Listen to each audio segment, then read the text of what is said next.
Hello everyone, कैसे हो आप सब। उम्मीद करता हूँ आप भी अच्छे होंगे। जैसा कि आप सब जानते हैं, इस टाइम जो है कावड़ यात्रा निकालने का पूरा प्रोग्राम या पूरा रूट जो भी उनका है वो एक कहीं ना कहीं सेट कर दिया गया है। और ये परंपरा लगभग जो है 20 से 25 साल से चलती चली आ रही, जो कि अब बहुत ही बड़ी तादाद में लोग कावड़ यात्रा में शामिल भी होने लगे हैं। और यहीं पर मैं बात करना चाहूँगा कि हमारे स्टेट की जो गवर्नमेंट है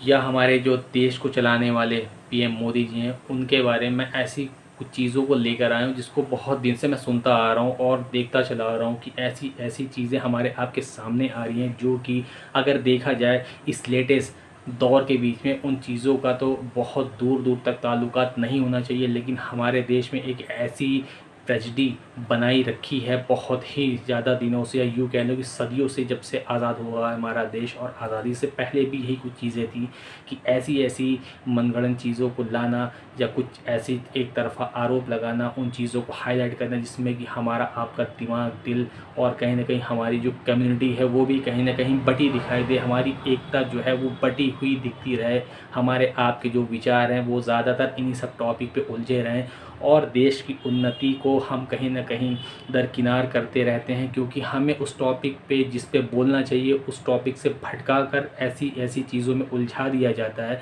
जिसको वाकई में अगर आप ठंडे दिमाग से सोचें तो आप खुद अपने आप को पाएंगे कि हम किस ट्रैक पर जा रहे हैं, हम किस ट्रैक पर बहस करें। जिस पर हमें बहस करनी चाहिए कहीं ना कहीं उन मुद्दों से हमें बिल्कुल डाइवर्ट कर दिया जाता है।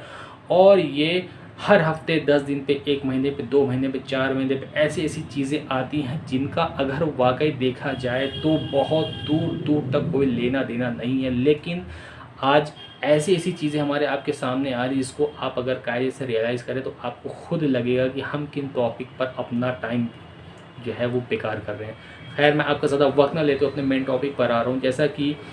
अभी आप सब ने सुना होगा कि योगी जी ने, जो कि यूपी के सीएम हैं, उन्होंने ऐसे तो वो बहुत सारे फ़ैसले लेने में माहिर हैं, ताबड़तोड़ तरीके से फ़ैसले लेना। और बहुत सारे जो घर बने बनाए थे वो उनको अवैध करार दिया गया, किस किस तरीके से, जो भी प्रोसेस आप सबको पता है कि कितने राज्यों में बुलडोज़र की जो गरज दिखाई दी, कितने घर बेघर हो गए। रोज़ी रोज़गार किसी के पास अगर है तो भी वो परेशान है, नहीं है तो उनके घर जब छीनते हैं तो उनके ऊपर क्या बीत रही होगी वो वहाँ पर रहने वाले ही लोग समझ सकते हों। और ऐसे बहुत से हो सकता व्यूअर्स भी हों जो इस लपेटे में आए हों, जिनके ऊपर, जो कि ऐसे बहुत से लोग थे वो कह रहे थे कि हम 20 साल 30 साल से फला फला जगह पे रह रहे हैं, हमारा हाउस टैक्स जमा हो रहा है, हमारा जो है बिजली का बिल जमा हो रहा है और हमारी ज़मीन की हमारे पास रजिस्ट्री है, तो कैसे वो एक बैग अवैध करार दी गई। और उसके लिए महीने 2 महीने की, कभी कभी कुछ जगह पर ऐसे भी सुनने को आया है कि 1 2 दिन, 4 दिन, 10 दिन पहले नोटिस देने के बाद ताबड़तोड़ तरीके से बुलडोज़र का एक्शन दिखाया जाता है और हज़ारों घर को बेघर कर दिया जाता है। इस टाइम रोज़ी रोटी कमाना जहाँ पर एक बहुत बड़ा सबब बनता जा रहा है, वहीं पर जब अपने अपने घर को लोग अपनी आंखों के सामने तहस नहस होता हुआ देखते हैं तो उनके ऊपर क्या ही बीतती होगी। जिनके ऊपर ये बीती है वो अगर मेरी वीडियो देखेंगे, या आप में से जो भी बहुत ही ज़्यादा सुलझे दिमाग के हैं, आपको भी कहीं ना कहीं उनकी तकलीफ़ रियलाइज़ होगी। ये नहीं कि कास्ट के हिसाब से लेकर कि भाई वो उस कास्ट का था उसके ऊपर ऐसी चीज़ें हुई, या वो लोग इस कैटेगरी में आए, वहाँ पर बुलडोज़र का एक्शन हुआ, हमसे क्या मतलब, हमारा तो सब भला चंगा चल रहा है। लेकिन अभी आपने देखा होगा कि कुछ दिन पहले बुलडोज़र की जो कार्रवाई होने वाली थी, कोई एक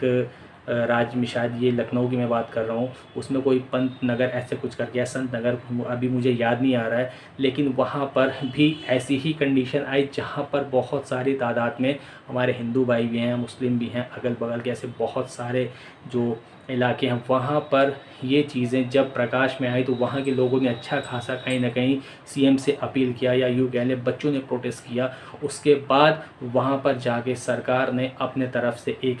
एक्शन लिया उस कंडीशन पे कि वहाँ पर अभी के हाल में किसी भी तरीके से बुलडोज़र की कोई भी कार्रवाई नहीं होगी। जिनका जो मकान है वो अभी अपने मकान में ही रहें। और कहीं ना कहीं इतने ही से ही बहुत लोगों को दिल को सुकून मिला और बहुत से लोगों ने जो है वो ठंडी सांसें ली कि कम से कम हमारा जो घर हमसे दूर होने वाला था वो कहीं ना कहीं अभी बचा है। तो जब आपको थोड़ी सी उम्मीद मिलती है तो आप बहुत खुश हो जाते हैं। लेकिन मेरा ये कहने का मतलब है, अगर किसी के ऊपर बुलडोज़र या किसी की प्रॉपर्टी पर चला जो कि वाकई में बिल्कुल बेगुनाह है, तो ऐसे लोगों पर हमें आपको हंसना नहीं चाहिए, क्योंकि कभी भी हमारे साथ ये घटना हो सकती है। आज आपके साथ होने वाली थी, आपने अपने सारे जो है जो चीज़ें थी आपने सारी चीज़ें गिना दी कि हम 20-25 साल से यहाँ पर रह रहे हैं, अपनी बेटी की शादी, बहन की शादी, लड़के की शादी करना चाह रहे हैं, इसी को हमने लोन पर लेके बनाया। आज आपके ऊपर वो तकलीफ़ जब आपको दिखाई दे तो आपको उस तकलीफ़ का एहसास हुआ। ऐसे न जाने कितने घर थे जो कि बहुत सी उम्मीदों से अपने घर को संजो के रखे थे, लोन लेकर उन्होंने घर बनाया, कर्ज़े लेकर घर बनाया, अपनी पुरानी प्रॉपर्टी कहीं बेची होगी तो वहाँ पर घर बनाए होंगे, लेकिन अकबर नगर को इस तरीके से उजाड़ा गया जिसकी क्या ही मैं बात कर सकता हूँ, आप सबके सामने है। वेल मेरा ये भी आज का टॉपिक में मेरा आज सबसे मेन टॉपिक है जो कि है कांवड़ यात्रा को लेके। जैसा कि अभी आपने देखा होगा सीएम योगी ने एक अजीबोगरीब फरमान लगा दिया है कि अब जहाँ से भी कांवड़ यात्रा गुजरेगी वहाँ पर जितने भी दुकानदार हैं वो अपने अपने मालिक का नाम शो करें, या फिर जो वहाँ पर वर्कर काम कर रहे हैं वो अपने नाम की नेम प्लेट लगाएं। ठेले से लेकर बड़े जो होटल है, रेस्टोरेंट है या शॉप है, कुछ भी हो, सबको अपने अपने ओरिजिनल नाम या फिर मालिक के नाम, इन चीज़ों को वहाँ पर चस्पा करना है। मेरे समझ में ये नहीं आता कि आप एक स्टेट के सीएम होकर ऐसी बातें जो कि अगर देखी जाए तो बिल्कुल बेतुकी टाइप की, क्योंकि जब हमारे देश में हर तरह के लोग रहते हैं, एक दूसरे से सबका अच्छा खासा मिलनसार नेचर है, एक दूसरे के मदावत या पार्टीज़ वगैरह में जाना, एक दूसरे के साथ में रहना, उठना बैठना, तो आपने इस जो फरमान को लेकर आप आए, इससे क्या साबित करना चाहते हैं? देश में जब से आपने कमान संभाली स्टेट में और बीजेपी गवर्नमेंट ने देश में कमान संभाली, तब से ही ये चीज़ें इतनी तेज़ी से वायरल हो रही हैं। कहीं लव जिहाद का मैटर, कहीं घर वापसी का मैटर, तो कहीं जो है माफिया के ऊपर कार्रवाई। ठीक है, आप जो भी कर रहे हैं, कभी किसी स्टेट का नाम बदलना, जब से आप आए हैं बहुत सारी ऐसी चीज़ें चलती चली आ रही हैं जिसमें इंसान को रिलीफ नहीं मिल रहा, और एक एक चीज़ें ऐसी आप देते आ रहे हैं कि आपको पता नहीं क्या है, आप एक तरफ से तकलीफ़ों का अंबार लगाते जा रहे हैं। कभी आप दूसरों से भी पूछें कि भाई आपके सामने ये चीज़ें होने वाली हैं, आपके पास सेफ्टी के लिए क्या है, आप इसका बैकअप कैसे रख पाओगे? नहीं, हमने फरमान दिया, कोर्ट से ऑर्डर मिला, उसके बाद चीज़ें ताबड़तोड़ तरीके से एक्शन आ जाती हैं। न जाने कितने छोटे छोटे बच्चे अपने घरों से महरूम हो गए। इस महंगाई के दौर में लोग पन्नी डाल के रह रहे हैं, किस तरीके से गुज़र बसर कर रहे हैं वही जानते हैं। आपने ऐसी चीज़ें स्टार्ट करी, उसके बाद भी आपको राहत नहीं मिली। अब आपने एक नया फरमान लगा दिया कि कांवड़ यात्रा जहाँ से गुजरेगी वहाँ पर अपने अपने दुकान के जो भी मालिक हैं वो अपना नाम लगाएं, किसके नाम से दुकान चली उसको बताएं। इससे आप क्या साबित करना चाहते हैं? आप किस तरीके से देश को आगे लेकर जा रहे हैं? आप क्या मैसेज देना चाहते हैं? जब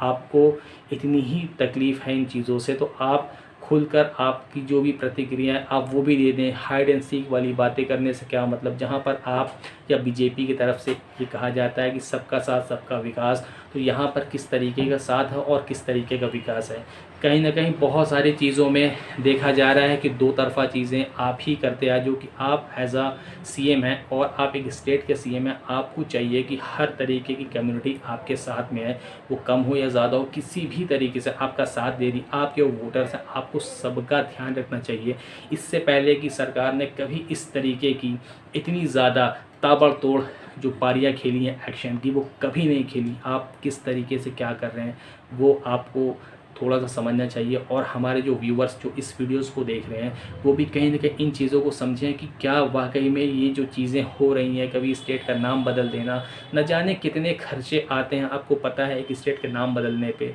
स्टेशन का नाम बदलने पे क्या क्या चीज़ें आप शो करना चाह रहे हैं। सिर्फ़ और सिर्फ इसी सब चीज़ों में हम आप परेशान हो गए। जो देश की वाकई में उन्नति होनी चाहिए इस तरीके से, वो हमारे आपके बीच में बिल्कुल नहीं दिखाई दे रही, क्योंकि महंगाई इस कदर बढ़ती जा रही है। हमारे आपके सामने रोज़ नए नए चीज़ें ऐसी ऐसी आ रही कि हम उसमें ही उलझ जाते हैं और कहीं ना कहीं मुद्दे की बात से बिल्कुल भटक जाते हैं। खैर, मेरा आप सबसे ये मानना है कि आप कितने लोग इस देश के सौहार्द को बनाए रखने का कहीं ना कहीं एक सपना देखते हैं या लेकर चले आ रहे हैं, और कितने लोग इसके खिलाफ़ सोचते हैं कि नहीं, जो भी योगी जी कर रहे हैं वो बहुत अच्छा कर रहे हैं। लेकिन मेरे हिसाब से जो एक समझदार इंसान होगा वो ज़रूर समझेगा, क्योंकि हर इंसान के अंदर वही कलर का खून है, हर इंसान के अंदर वही चीज़ें हैं जो एक दूसरे के सामने से अगर रख दी जाए तो हम आप उसको डिफ़ाइन नहीं कर सकते कि ये डिफरेंट है या डिफरेंट। लेकिन किस बात की गलतफ़हमी, किस वजह से हम जी रहे हैं, जो कि बहुत सारे ऐसी कंट्री हैं जो हाई प्रोफाइल लेवल से अपने आप को इस्टेब्लिश करते जा रहे हैं, लेकिन हमारे आप में अभी भी 2024 में यही चीज़ें लगी हैं। हिंदू मुसलमान, जात पात, घर वापसी, वतन वापसी, लव जिहाद, ये अनाप शनाप टॉपिक को इतना बढ़ावा दे दिया गया है, जहाँ पर जो जेन्युइन मुद्दे हैं उन मुद्दों पे बात नहीं हो पाती सही से, उन मुद्दों पे सरकार कायदे से जवाब नहीं दे पाती। लेकर ऐसे ऐसे मुद्दे हर 2 महीने, 4 महीने, हफ्ते 2 हफ्ते में हमारे सामने आते हैं और हम आप उसी में डिबेट करते हैं, उसी में परेशान हो जाते हैं, मेन मुद्दों से भटक जाते हैं। मेरा सरकार से कहना है और आप सबसे भी कहना है कि आप सबका राइट है कि सरकार से ये पूछें, आप सबका राइट है कि सरकार से राय मशवरा करने के लिए सक्षम हो कि ये सब चीज़ें हमें नहीं मायने रखती, हमारे आपके बीच में वो चीज़ें मायने रखती हैं जो इस देश को आगे बढ़ाएं, इस देश की जो है जीडीपी को मजबूत करें। रोज़गार पे आप बातें करें, आप सबका कहीं ना कहीं घर छीनते चले जा रहे हैं, अवैध करार देते जा रहे हैं, आप उनको ऑप्शन भी नहीं दे रहे हैं, ना तो आप उनको मुआवजा दे रहे हैं कि भाई पहले क्या हुआ नहीं हुआ मुझे नहीं पता, लेकिन अभी मैं आपको कहीं ना कहीं बैकअप के तौर पे कुछ चीज़ें दे रहा हूँ। और मैं ये भी नहीं कहूँगा कि किसी को बैकअप के तौर पे नहीं दिया गया हो, क्योंकि कुछ जगह पे ऐसा देखने को आया है कि गवर्नमेंट की तरफ से कुछ आवाज़ दिए गए, लेकिन आपको पता है कि अगर हमारे पास 3 कमरे का एक मकान था वो कहीं ना कहीं अवैध करार दे दिया गया, और अगर हमें 1 कमरे के फ्लैट में पूरी फैमिली को लेकर रहना पड़ा, तो आप सोचिए कि हमारे वो 3 कमरे का मकान अच्छा था या 1 कमरे का फ्लैट। तो ऐसी बहुत सारी चीज़ें हैं जो हमें आपको दिखा दी जाती है, लेकिन हमारे पीछे जो चलता है ना वो हमें आपको जल्दी दिखाने को नहीं मिल पाता। तो मेरा यही सब आपसे कहना है कि आप इस सब चीज़ों से कितना जो है इत्तेफाक रखते हैं, क्या सोचते हैं, क्या ये वाकई में देश को अच्छी उन्नति के तौर पे लेकर जा रहा है, इससे हमारे देश की प्रगति होगी, दुनिया चाँद पे पहुंच रही है। ऐसा नहीं, हमारे देश में बहुत सारे कारनामे कर रखे हैं, किसी से हम पीछे भी नहीं हैं, लेकिन अभी भी हमारे वहाँ ऐसी बहुत सारी हेट स्पीचें आ रही हैं, कभी किसी को लेकर, कभी किसी मुद्दे पर, इस तरीके की चीज़ें तेज़ी से वायरल होती हैं। जहाँ पर जेन्युइन चीज़ों को होना चाहिए वायरल, वहाँ पर इस तरीके की चीज़ें वायरल होती चली आ रही हैं। वेल, आप सब इस वीडियो से क्या समझते हैं और आपके थॉट्स क्या हैं, आप क्या सोचते हैं इस चीज़ों को लेकर, या आने वाली अभी हो सकता है कुछ और भी ऐसी चीज़ें हमें आपको सुनने में आ जाए जिससे हम अपने मुद्दों से भटके रहें और फिर हम किसी ऐसे ही टॉपिक पे